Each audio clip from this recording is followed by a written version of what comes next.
아니, 오늘 얘기는 그 윤석열이라는 사람 얘기를 좀 해보려고 하는데 그의 멘토라고 불리는 심평 변호사가 접견을 하고 난 다음에 처참한 주거 환경에 대해서 얘기를 하면서 한마디로 생지옥이다 이런 평가를 하던데 네. 검사 출신으로서 이런 평가에 동의하실 수 있습니까? 완전히 동의하기 어렵죠. 왜냐하면 네. 지금 전국 교도소의 과밀화가 굉장히 심각한 맞아요. 문제입니다. 그렇다고. 사실은 윤석열이 지금 구속돼 있지만 어떻게 보면 윤석열은 굉장히 대우를 잘 받고 있는 거예요. 그럼요. 1인실에서 TV도 있고 이제 따로 이렇게 공간도 있는데 지금 아마 전국 과밀화율이 각 교도소가 한 130% 이상 되는 걸로 제가 알고 있거든요. 그러면 훨씬 많게. 그렇죠. 네. 5명이 그것도 따닥따닥 그게 정원인데 거기서 7, 8명이 지금 자고 있어요. 그러니까 특히 겨울에는 이제 추우니까 사람이 옆에 붙어 있어도 그렇게 막 큰 분란이 안 일어나는데 여름에는 사람이 그 자체가 난로잖아요. 그렇죠. 그리고 에어컨이 당연히 없고. 네. 그러니까 그런 사람들은 지금 이 무더위에 굉장히 고생할 텐데 그거에 비하면 지금 1인실에서 굉장히 호강하는 겁니다. 그럼 차라리 홍거실 가야 되는 것인지. 네. 근데 그렇게 얘기할 처지는 아니고 자기가 그동안 했던 일을 생각해야죠. 국가를 내란으로 이끈 사람이 네. 그런 말 하면 안 되겠죠. 그리고 네. 심평 변호사가 여러 가지 물리적인 조건 몇 가지를 설명했는데 그중에서 개인적으로 가장 공감이 안 되는 부분은 최소한의 운동도 할 수 없어 소화에 문제가 생겼다 얘기하는데 장윤 선배 네. 동의되는 말입니까 이게? 말이 안 되는 거죠. 네. 그리고 저는 그뿐만 아니라 받침대 위에 성경책을 놓고 읽는 것 이외에는 그 어떤 지적 활동도 할 수가 없는 처지다라고 얘기를 했는데요.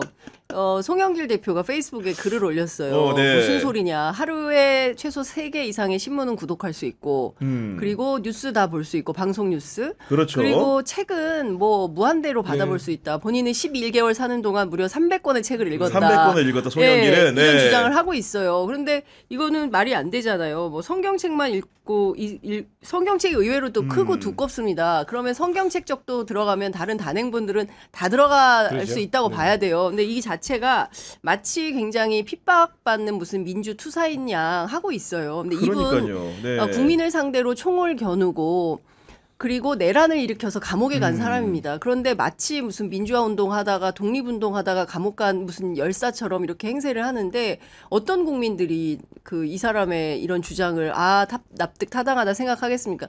더 기가 막힌 거는 미국과 서방에 요청한 거예요. 도와달라고. 인권 운운하면서. 그러니까 네. 전 진짜 너무 황당무계하다라는 생각이 좀 듭니다. 얼마 전에 보니까 경찰에서 네. 법무부 교정본부하고 서울구치소를 압수수색했던데 그 이유가 그 조폭 출신의 브로커가 네. 돈 받고 혼거실에 독거실에 빼주는 역할을 그렇죠. 하겠다 이랬다는 건데 윤석열은 들어갈 때부터 독거실에 들어간 거 아니겠습니까? 그렇습니다. 그거 자체가 특혜죠 보니까. 그리고 네. 이제 다른 수용자들과 섞일까봐 지금 한 명씩 그러니까요. 딱 혼자 네. 이동시키고 그 다음에 저는 그게 그 교도소 안에서도 빈부의 차가 저는 있어서 그것이 좀 네. 뭐랄까요? 그러니까 변호인 접견실은 굉장히 시원합니다. 아. 변호사들이 평소에 저도 변호사를 들어가면 9시부터 6시까지 쭉 이렇게 변호인 접견을 할 수 있거든요. 그렇죠. 그러면 돈이 있는 재벌이나 이런 사람들은 하루 종일 변호사를 고용을 해서 거기에 나가 있어요. 그러니까 자기 혼자 있거나 이런 게 이제 답답하고 거기는 에어컨도 없으니까 네. 시원한 데가 나가 있는 거죠. 그런데 변호사 선임할 돈도 없고 이런 사람은 계속 거기에 있는 거예요. 그렇죠. 네, 그런데 이제 윤석열은 지금 심평이나 이런 사람 계속 만나면서 변호인 접견실에 있을 맞습니다. 거거든요. 네. 그런 사람이 그런 얘기를 하면 안 되는 거고 그다음에 이제 뭐 이런 얘기 드려도 뭐 할지 모르겠는데 정말 지적 활동을 할 여건이 되면 하는 것인지는 궁금합니다. 네, 그래서 분명히 다른 책을 읽고 이런 환경이 됨에도 불구하고 그런 얘기를 하는 것은 좀 억지 주장이죠. 네. 그러니까요. 그리고 스스로가 이제 변호인 접견에 에어컨이 가동되는 변호인 접견에 박차를 가하는 가운데 김건희 특검에서 오늘 나와달라고 정중하게 요청했지만 이 대목이 중요합니다. 불출석 사유서조차도 제출하지 않고 그냥 안 나옵니다. 그러니까 완전히 우리의 공권력과 수사기관을 완전히 무시하는 거죠. 근데 법원에 재판 출석도 안 하고 있지 않습니까? 그러니까요. 근데 그때는 그래도 뭐 건강상의 이유, 뭐 간이 나빠서 저는 도대체가 간이 나쁘다고 이게 재판과 수사를 저도 있으면 간이 좋아집니다. 술을 안 먹기 때문에 간이 좋아져요. 박지훈 변호사가 나도 간이 안 좋다 이렇게 얘기를 하는데 대체로 술을 많이 드셨기 때문에 여기서 살짝 에피소드 제가 네. 어제 대통령실 취재를 했는데 뭐라고 테슬라라는 게 있다면서요. 아. 그러니까 테라 그 맥주 테라와 테라 차밋을 차밋을, 섞어서 예, 맞아요. 테슬라. 예, 먹는 그 네. 술 그걸 엄청 좋아했다는 거예요. 아. 내란숙의 윤석열. 이른바 그리고 수송 차량에 소주 박스가 막 들어가고 그다음에 그러고 나면 술을 너무 많이 마셔서 이 숙취 때문에 일정을 해야 되는데 안 되잖아요. 그러니까 뭐 군의관 올라오라고 그 한남동 관저로 그래서 링거 맞고 그리고 안 되면 사우나 가서 풀고 이런 거예요. 대통령실 집무실에. 자체에 저 사우나를 만들었다. 그렇죠. 2층에 그 그런 보도가 나왔죠 네. 지금. 네. 아니요, 실제 확인한 확인이 사람에게 됐고. 제가 네. 물어봤는데 네. 그 히든 도어가 있답니다. 2층에 아, 어디냐면은 숨겨진 별실이? 그 저기 우리 조만한 파우치 사장님 박장범 앵커하고 네. 그 집무실 소개하지 않았습니까? 바로 네. 거기에요. 2층 그 자리에? 접견실 거기에 히든 도어가 있고 그 문을 열고 들어가면 욕조와 그다음에 그 세면대가 있고 그리고 그 안에 이제 저희가 일단 건식 사우나가 사우나실이 있다는 있다. 거예요. 건식 사우나실이. 그러니까 이 사람의 그 하루 행태가 이런 방식으로 됐구나라는 게 딱 감지가 되는 것이고 근데 이거 뜯어내는 것도 돈 들잖아요. 그래서 그렇죠. 사실은 골칫덩어리인 거예요. 뜯으면 또 혈세 낭비가 되고 우리 대통령께서 제일 싫어하는 게 엉뚱한 세금 낭비하는 거라고 그러더라고요. 그러니까. 예. 네. 그래서 일단은 그냥 놔두기는 할 것 같은데 뭐 아무도 안 쓰겠죠. 아니 근데 그 검사를 이제 오래 하셨으니까 사실은 이제 중대 범죄를 저지른 피의자가 혐의를 받고 있는 사람이 그 예를 들면 수사기관의 소환 요구에 거듭된 불응을 할 경우에는 통상적으로 어떤 조치를 검토를 하십니까? 원래는 구속영장의 권능이 네. 사실은 교도소에서 이렇게 데려올 수 있는 그 권한이 있는 겁니다. 아, 포함되는 거군요. 그렇죠. 네. 그게 2013년에 이미 그런 얘기들이 있어서 대법원에서 명확하게 규정을 해뒀어요. 그러니까 체포영장 따로 받지 말고 그냥 구속영장 가지고 데려오면 돼 하는데 지금 서울교정본부에서 지금 이렇게 협조를 잘 안 해주고 잘안 있고. 되니까. 물론 네. 내부 준칙이 어떻게 돼 있다고 변명을 합니다. 그런데 그렇게 해와야 되고요. 그다음에 저게 그렇게 하는 이유가 이제는 본인이 전략을 바꾼 것 같아요. 그러니까 미국 얘기도 하면서 내가 정치적으로 탄압받는다 이런 이미지로 가야 되는 거예요. 그래서 뭐 한 줌도 안 되는 지지자들한테 계속 성명을 네. 내고 목소리를 내고 그러면서 자기는 이제 자기가 했던 내란 행위는 감추고 아무튼 내가 정치적 탄압 희생자 이렇게 가려고 안 나가는 걸로 저는 생각합니다. 그러니까 내가 거기에 그렇죠. 거부한다 그런 탄압을 거부한다 이런 이미지로 가고 싶은 거죠. 아니 그리고 그 사유에 대해서도 저는 차라리 건강상의 이유면은 정정당당하게 공개적으로 밝혔으면 좋겠는데 네. 이런 때 또 언론을 이용합니다. 오늘 채널A가 어떤 보도를 했냐면은 취재 결과라면서 윤석열이 주치의로부터 실명 위험 소견을 받았다. 이런 얘기를 하는데 이런 보도를 사실 같은 언론에 복무하고 있지만 왜 이런 보도를 이렇게 해줘야 되는지도 솔직히 잘 모르겠어요. 글쎄 저는 채널A는 오래됐잖아요. 이런 보도 한 지가. 그런데 그 크로스체크 했습니까? 예, 그냥 그렇죠. 일방적인 네. 주장을 무슨 홍보 매체가 아니지 않습니까? 그러면 최소한 언론사라면 크로스체크를 해서 실제 그의 상태가 그러한지 검증을 하고 그렇죠. 그게 확인이 되면 보도를 해야죠. 근데 그게 아니라 어떤 윤석열 내란숙의 일방적인 주장을 어머 이렇대라고 보도를 하면 지지자들 사이에서 분위기가 되고 이게 마치 사실인 것처럼 굳어지게 되는 겁니다. 그래서 저는 이게 언론의 공적 기능이 굉장히 중요한데 경우에 따라서는 내란숙의 윤석열 편에 서서 사적으로 활용되는 측면은 없는지 한번 따져볼 필요가 있다고 생각을 하고요. 저는 이런 방식으로 물타기 보도를 하면서 지난번에 모스탄 왔다 가지 않았습니까? 네. 그리고 이번에 국민의힘 전당대회가 어떻게 될지는 모르겠지만 사실상 뭐 윤 어게인 분위기로 가고 있는 거지 않습니까? 그럼 종합해 볼 때 말씀 주신 대로 정치 투쟁으로 이러한 계속하면서 뭐 일정 정도 시간이 흘러가면 뭐 정부에 대한 비판 여론이 경우에 따라서 생길 수도 있고 이러면 이 상황을 엎어버리고자 하는 이런 정치적 의도를 가지고 끊임없이 획책하고 있는 게 아닌가라는 생각이 좀 듭니다. 무엇보다도 저기 실명 위기면은 빨리 병원 가야죠. 그러니까요. 그러니까 네, 진단받아야죠. 출석을 안 한 거하고 인과관계 없다는 얘기입니다. 맞아요. 출석은 출석대로 하고 그렇습니다. 만약에 실명 위기가 맞으면 거기 가서 병원에서 치료를 하든지 해야 되는 것이지 이게 출석을 안 하는 것을 정당화시킨 이유가 절대 되지 않고 그다음에 따지고 보면 이제 아마 윤석열이 저기 당뇨가 좀 있다고 이런 얘기가 있잖아요. 네. 아마 그 어떤 외관을 보면 당뇨가 좀 있을 그런 이렇게 외관으로 보여요. 그런데 그런 당뇨병이 보통 이제 실명 위험도 있다고 하고 그렇죠. 그리고 또 이제 네. 거기는 제수자들 다 어느 정도 그 정도의 어떤 위험 있는 사람 많이 있을 겁니다. 그런데 어떤 언론에서 그렇다 카더라 이렇게 해주는 것은 진짜 약간의 정치적 탄압받는 뭔가 부적절하게 지금 대우받고 있는 듯한 그런 이미지를 주기 그러니까요. 때문에 네. 저는 좀 부적절한 보도라고. 그러니까 생각합니다. 심평 변호사가 그런 얘기했죠. 그다음에 채널 A가 보도를 하고 있죠. 저는 네. 이번 주 안에 아마 계속 이런 식의 보도가 줄이어서 나올 가능성이 높고 일종의 빌드업 과정에 있는 것이죠.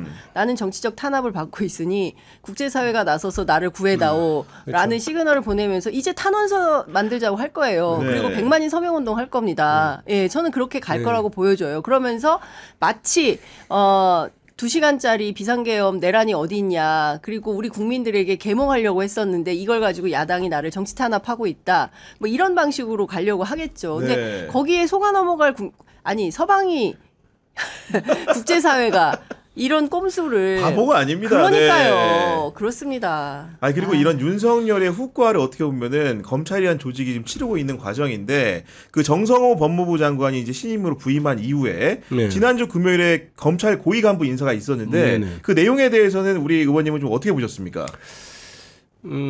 전반적으로 검찰 내에서도 잘된 인사라고 평을 하더군요. 검찰에 보면은 이제 뭐 그렇습니다. 아, 쟤는 조금 보수적인 애야. 또 진보적인 이렇게 좀 구분이 되잖아요. 제 이제 아는 사람도 골고루 다 물어봤는데 공이 이번 인사가 좀 잘 된 것 같다. 잘 된 것 같다. 이렇게 얘기하고 굉장히 안정적이다. 이렇게 얘기를 하는데 이번 인사의 특징은 한마디로 특수통이 완전히 배제됐다는 거예요. 그러니까요. 그러니까 사실은 검찰이 잘못돼서 검찰을 해체해야 될 지경에 개혁을 해야 된다고 얘기를 했는데 따지고 보면 검찰 전체에서 진짜 한 1~2% 정도의 특수 검사들이 검찰을 망쳐놓은 면이 있거든요. 그러니까 특수 검사들이 정치적으로 사건 그렇죠. 수사권을 네. 이용하고 그다음에 타겟을 잡아서 이재명이나 이런 정적 죽이기에 올인했기 때문에 그걸로 사실 검찰 전체가 개혁을 해야 된다는 어떤 그런 운명에 처해진 건데요. 그래서 명확하게 이번에는 정말 대검 반부패 부장, 그러니까 특수부장이 가는 자리입니다. 그런 정도를 빼고는 그리고 제가 한번 쭉 헤아려 보니까 네. 기존에 특수통 검사장 1명 정도가 남아서 보직 이동되고 그 정도예요.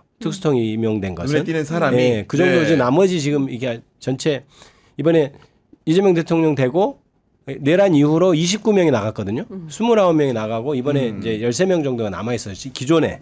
근데 29명이 거의 다 찐윤. 다 이렇게 맞아요. 예, 특수통에 예. 다 나가고 그중에 그렇지 않은 사람 13명 정도가 보직 이동을 했고 그다음에 이제 32기가 8명, 33기가 7명 이렇게 들어왔거든요. 올라왔죠. 그런데 네. 특수통 정도는 기존에 있던 2명 정도 빼고는 새로 임명된 사람은 다 형사, 기획, 공안통이에요. 기획, 공안. 네. 그러니까 특수통을 일부러 배제했다는 것은 사인을 주는 거죠. 직접 수사하는 권능은 없어질 것이다.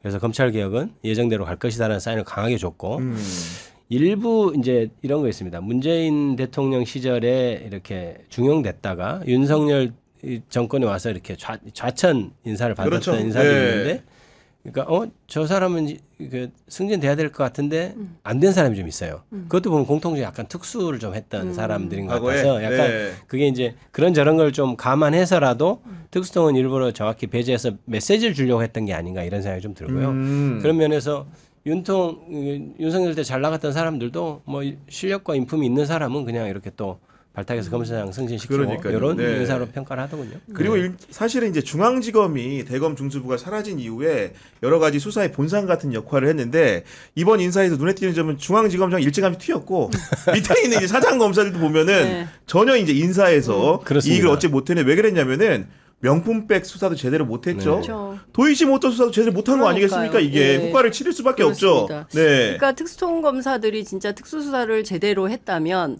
그러면 지금 다 승승장구할 수 있겠죠. 그런데 수사를 엉망진창으로 만들어 놓은 거 아니겠습니까? 그러니까 누가 보더라도 상식적으로 납득하기가 어렵잖아요. 막 다 휴대폰 뺏기고 들어가가지고 수사를 한 건지 수사를 받고 조사를 받고 나온 건지 알 수가 없다. 이런 비판이 상당히 많이 있었고 누가 보더라도 김건희 봐주기 수사를 한 거 아닙니까?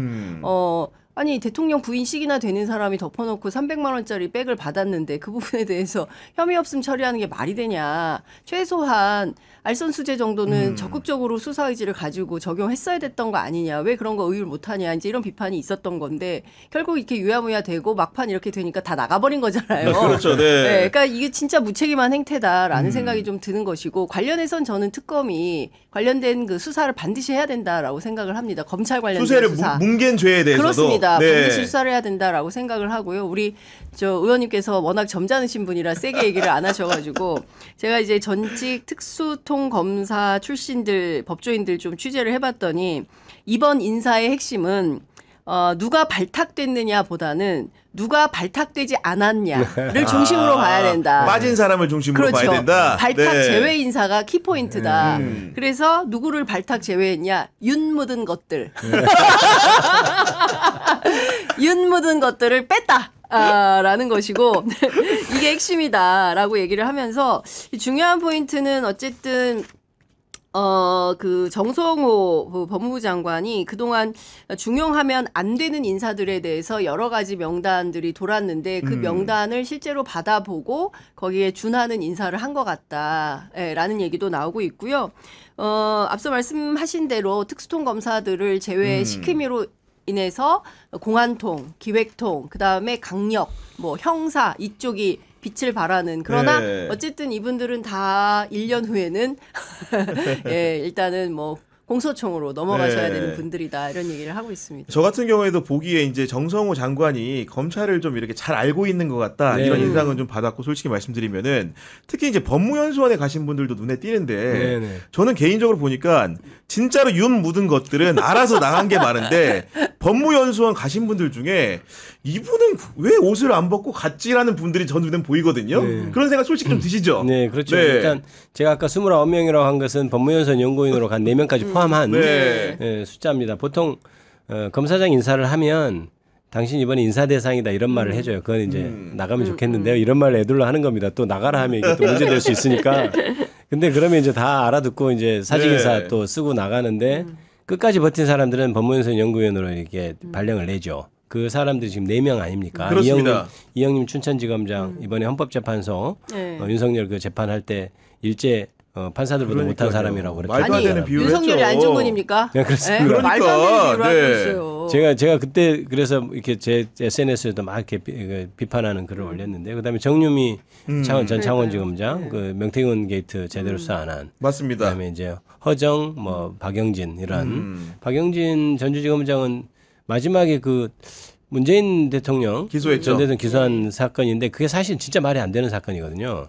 그러니까 그걸 뭐 길게 얘기하긴 그렇고 정말 저는 저건 건이 안 되는 사건이어서 계속 굉장히 오래됐어요 사건이. 그렇죠. 전주지검에 수사를 시작된 지 오래됐는데 그리고 이창수 전 검사장이 와서 약간 불씨를 살려놓고 박영진이 마무리한 수사거든요. 맞습니다. 그래서 네. 이제 박영진 검사장 같은 건 그런 당연히 나갈 줄 알았는데 또 안 나가서 연구위원으로 그러니까. 네 가서 월급을 계속 받을 것 같습니다. 그리고 이제 허정 과수부장은 이제 워낙 윤석열이 총애했던 그런 사람으로 알려져 있고 그런 사람들인데요. 이제 글쎄요 변호사 하는 게 낫지 않을까요?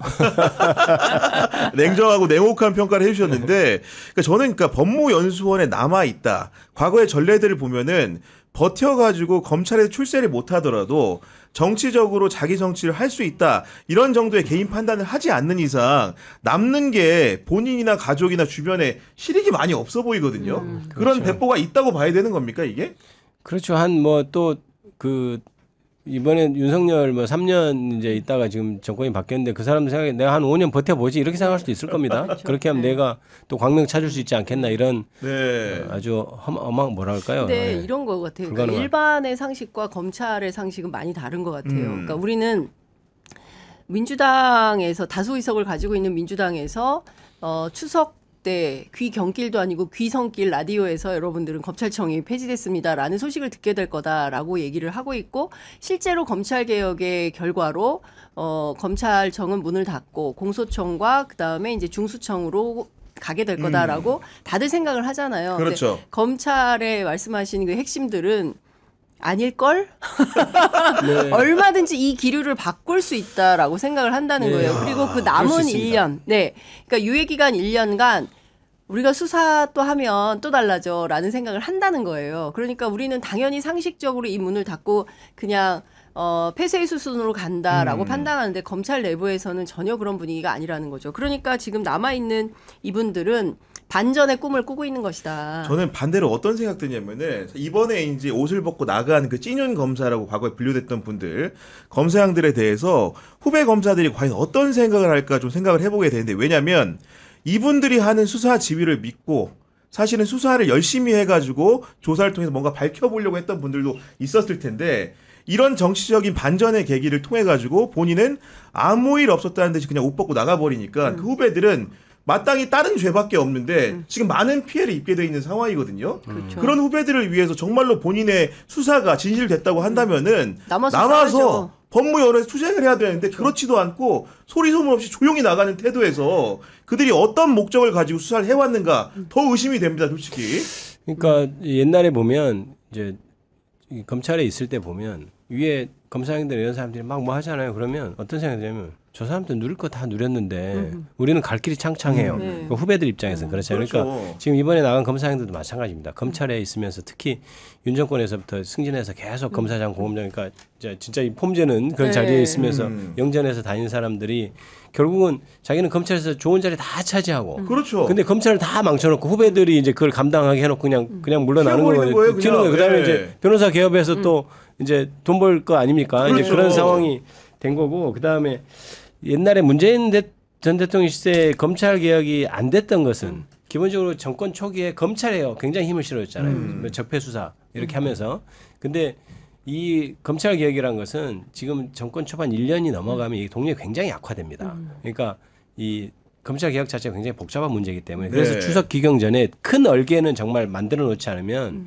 이 위험한 거라서 저희가 항상 긴장하고 네. 열심히 해야 말 되는 그대로 문제입니다. 대치기를 당할 수도 있기 그럴 수 때문에 있습니다. 예. 신속하고 정확하게 예, 수사권을 아직 갖고 빠르게 있기 하는 게 때문에. 중요하다 이런 그렇습니다. 말씀이신 예. 거죠. 네. 그러니까 아직도 검찰을 잘 모른다 정치인들이 그런 얘기를 하는 분들도 계세요. 그러니까 얼마든지 되치게 할 수 있는 힘을 갖고 있다. 그럼요. 예. 네. 그러니까 그 유예하는 1년의 기간 동안 수사를 어떻게 하느냐에 따라서 얼마든지 정권을 흔들 수 있다는 겁니다. 그리고 무슨 지금 뭐 장관 후보자 이미 장관이 되신 분들도 계시고 하지만 뭐 이런 사람들 몇 명 이렇게 할 수 흔드는 지금은 굉장히 네. 면종복배하고 있지만 뒤돌아서는 검찰이 뭐 하는지 아직 모르는 것 같다 이런 얘기 하시는 분들 아니 불현듯 생각난 게 그 검사가 개시할 수 있는 수사 범죄가 두 가지로 제한이 되어 있는데 사실은 그 한동훈 장관 부임한 이후에 여러 가지 이제 고쳐가지고 예. 대통령령을 고쳐가지고 수사를 연결해서 할 수 있게 그렇죠. 해놨는데 네. 그런 부분들에 대해서는 뭔가 그런 고쳐서 제한한다거나 이런 시도들은 없습니까?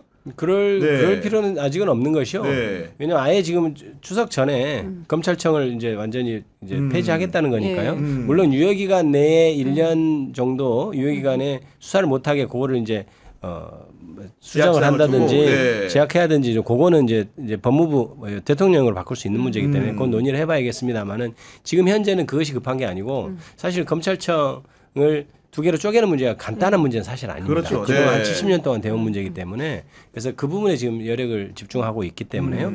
그거는 그렇게 하고 나서 법안이 완성되면 대통령령을 바꿀 것인지 문제는 저희가 다시 한번 고민을 해보겠습니다. 알겠습니다. 지금의 윤석열의 상황을 보고 많은 검사들은 실질적으로 어떤 얘기를 지금 하고 있습니까? 후배들은. 일단 검사들이 보수적인 검사들이라 할지라도 윤석열 때문에 나라가 망했고 윤석열 때문에 검찰이 망했다는 것은 다 동의를 합니다. 그래서 그렇군요. 네. 사설에서 윤석열 욕을 다 이렇게 하는데요. 제가 이제 그때 이재명, 윤석열 둘 이렇게 했을 때 여러 가지 제가 얘기를 했지만 그 검찰총장에서 바로 진짜 대통령이 얼마나 위험한지에 대해서도 얘기를 했습니다. 그러니까 제가 변호사를 해봤잖아요. 그렇죠. 제가 이제 진짜 검찰 특수부에 있다가 변호사를 했는데 정말 검사 그 자리에 앉아서 피의자를 조사할 때 그 자리에서 보는 세상과 그 맞은편에서 변호인 옆에 피의자 옆에 앉아서 보는 세상은 너무나 다른 거를 알게 됐어요. 그러니까 네. 그런데 그거를 평생 그 검사 자리에서만 세상을 봤던 사람이 그대로 국가 최고의 통치자가 됐을 때 얼마나 위험할지에 대해서 약간 소름이 끼치는 역시 그런 거였는데 정말 다릅니다. 검사들은 사실 좀 대우받고 다 그렇잖아요. 왜냐하면 힘이 있으니까. 맞아요. 네. 그런 식으로 세상을 보면은 정말 위험한데 그 사람이 대통령이 되는 거잖아요. 그래서 이런 결과가 지금 빚어진 거라고 생각하거든요. 그래서 저는 물론 어디 출신이 뭐 대통령도 되면 안 되고 국회의원 되면 안 돼. 그거는 있어서는 안 된다고 생각합니다. 하지만 검찰이라는 데는 특히 있다가 바로 정치인이 되는 거 그건 굉장히 곤란할 것 같아요. 그러니까 검찰에 있어서 변호사도 한 몇 년 해보고 쉼표가 없이. 그렇죠. 네. 그러니까 어떤 공무원도 바로 이렇게 어디 대우받는 공무원에서 바로 이렇게 정치인으로 넘어가는 거 이런 건 좀 곤란하지 않나 이런 생각을 좀 해봤습니다. 그때. 그러니까요.